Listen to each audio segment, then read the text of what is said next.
అందరికీ నమస్తే friends. కోయట్ YouTube Telugu ఛానల్‌కి అయితే స్వాగతం. ఇవాళ అయితే కోయట్‌లో కొన్ని ముఖ్యమైన అంశాలను అయితే చర్చిద్దాము. ముందుగా వీడియోకైతే ఒక లైక్ చేయండి ఫ్రెండ్స్. ఇప్పుడైతే కోయట్‌లో 1959 జాతీయత చట్టానికి కీలకమైన సవరణలు సోమవారం అధికారిక గెజిట్ కోయట్ అల్ యామ్‌లో జరిగింది. అంటే అవి ప్రభావవంతంగా ఉన్నాయని అర్థం. కువైట్ పురుషులను వివాహం చేసుకున్న తర్వాత విదేశీ మహిళలు కువైట్ పౌరసత్వం పొందే హక్కును ఈ సవరణలు దాదాపు పూర్తిగా రద్దు చేస్తున్నాయి. అంటే ఒకప్పుడు విదేశీ స్త్రీలను, విదేశీ మహిళలను కువైట్ పురుషులు వివాహం చేసుకున్నాక వాళ్ళకు కొన్ని నిబంధనల ప్రకారం వాళ్ళకు ఆడవారికి గూడా వేరే దేశస్తులు కూడా సపోజ్‌కి చెప్తున్నాను. ఇప్పుడు కువైటీ వారు సౌదీ వారిని వివాహం జేసుకున్నారు. ఇరానీ మహిళను వివాహం జేసుకున్నారు. కొన్ని సంవత్సరాలు గడిచిన తర్వాతనో లేదా కొన్ని కువైట్ రూల్స్ ప్రకారము ఆహ్, ఆ వివాహం చేసుకున్న స్త్రీకనేది కువైటీ పౌరసత్వం అనేది వచ్చేదనమాట. కానీ ఇప్పుడు అవి కొన్ని రూల్స్ అయితే చేంజ్ అయిపోయాయనమాట. దాని గురించి చూసినట్లయితే అలాంటి మహిళలకు వివాహమైన 5 సంవత్సరాల తర్వాత వారికి పిల్లలు ఉంటే పౌరసత్వం కోసం దరఖాస్తు చేసుకునే హక్కు ఉంది. అంటే పెళ్లి చేసుకున్నాక 5 సంవత్సరాలు గడిచిన తర్వాత వాళ్ళకు ఈ విధంగా అప్లై చేసుకునే సౌకర్యం అయితే కల్పించింది. ఇకపోతే 5 సంవత్సరాల తర్వాత పౌరసత్వంకి అప్లికేషన్ పెట్టుకోవచ్చు. గత కొన్ని నెలల్లో కువైటీస్‌కు చెందిన 10,000 మందికి పైగా సహజ సిద్ధమైన భార్యల పౌరసత్వాన్ని ప్రభుత్వం రద్దు చేసింది. అంటే దాదాపు 10,000 మంది ఈ విధంగా కువైట్‌లో పెళ్ళిళ్ళు చేసుకొని వేరే స్త్రీలను కువైటీలు పెళ్లి చేసుకుంటారు కదా! అలాంటి వారికి 10,000 మందికి వాళ్ళ పౌరసత్వాన్ని కువైట్ ప్రభుత్వం రద్దు చేసింది. ఫోర్జరీ లేదా ఎందుకు రద్దు చేసిందంటే ఫోర్జరీ లేదా మోసం ద్వారా పౌరసత్వాన్ని పొందిన కువైటీస్ పౌరసత్వాన్ని రద్దు చేయడానికి కూడా సవరణలను అనుమతిస్తాయి. అర్థమైంది కదా! ఫోర్జరీ లేదా ఏదన్నా మోసం చేసి దొంగ సర్టిఫికేట్లు పెట్టి ఇట్లా దొంగ మార్గం గుండా పౌరసత్వాన్ని పొందిన వారికి ఈ విధంగా రద్దు చేయడం జరిగిందన్నట్లుగా దీంట్లో అయితే విశ్లేషణ అయితే మనకు అర్థమైతాంది, స్పష్టమవుతాంది. ఆ వ్యక్తి ద్వారా పౌరసత్వం పొందిన బంధువులందరికీ కూడా దాన్ని కోల్పోతారు. ఓకే.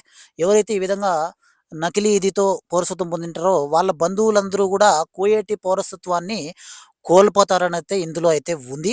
గౌరవ లేదా రాష్ట్ర భద్రతా నేరాలకు సంబంధించిన నేరాలకు లేదా ప్రవక్తలు మరియు అమీర్‌ను దుర్వినియోగం చేసినందుకు తుది తీర్పులో దోషిగా తేలిన కువైటీ పౌరసత్వాన్ని రద్దు చేయడానికి సవరణలను అనుమతిస్తాయి. అంటే ఇలా మోసం చేయడము కువైట్‌లో చాలా పెద్ద నేరంగా పరిగణించబడుతుంది.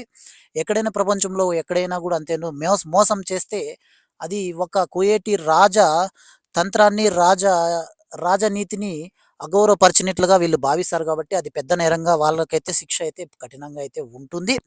అందుకని వాళ్ళ పౌరసత్వాన్ని అయితే రద్దు చేయడం జరిగింది. మరో న్యూస్ చూసినట్లయితే గాయ్స్ వీడియోకైతే ఒక లైక్ చేయండి. మునిపెన్నడూ లేనంతగా శత్రువులు కొత్త షరతులు విధించడం ఆపివేస్తే అని 3 గ్రూపులు ఒకే రోజు ముందు కైరోలో చర్చలు జరిపిన తర్వాత చెప్పారు. చట్టసభ్యులకు చేసిన ప్రసంగంలో యొమాన్‌లో హౌతీ తిరుగుబాటులను కూడా హెచ్చరించారు. గత వారం అందులో ఒకటి శనివారం జియోనిస్ట్ సంస్థలపై 2 క్షిపణులను ప్రయోగించారు. అందులో ఒకటి శనివారం వాణిజ్య కేంద్రమైన టెల్ అవీవ్‌లో 16 మందిని గాయపరిచింది. అంటే ఇది జియోనిస్టులు అంటే ఇది పాలస్తీనా ఇది ఇజ్రాయెల్ ఉంది గదా! వాటి యుద్ధం అనేది ఇంకా మనకు కొనసాగుతూనే ఉంది. దానికి సంబంధించిన అప్డేట్స్ అయితే ఈ విధంగా ఉన్నాయి. ఓడరేవులు మరియు ఇంధన మౌలిక సదుపాయాలపై జియోనిస్ట్ యుద్ధ విమానాలను ప్రతీకారం తీర్చుకున్నాయి. ఇది హౌతీ తిరుగుబాటు కార్యక్రమంలో దోహదపడింది అని మిలిటరీ పేర్కొంది. గత వారం తిరుగుబాటు క్షిపణి జియోనిస్ట్ సంస్థను తాకింది. జియోనిస్ట్ దాడుల్లో 9 మంది మరణించారు హుతీలు తెలిపారు. అలాగే బెహ్రెయిన్, యునైటెడ్ అరబ్ ఎమిరేట్స్ మరియు మొరాకో జియోనిస్ట్ సంస్థలు అధికారిక సంబంధాలను ఏర్పరచుకున్న యునైటెడ్ స్టేట్స్ 2020లో చర్చలు జరిపాము.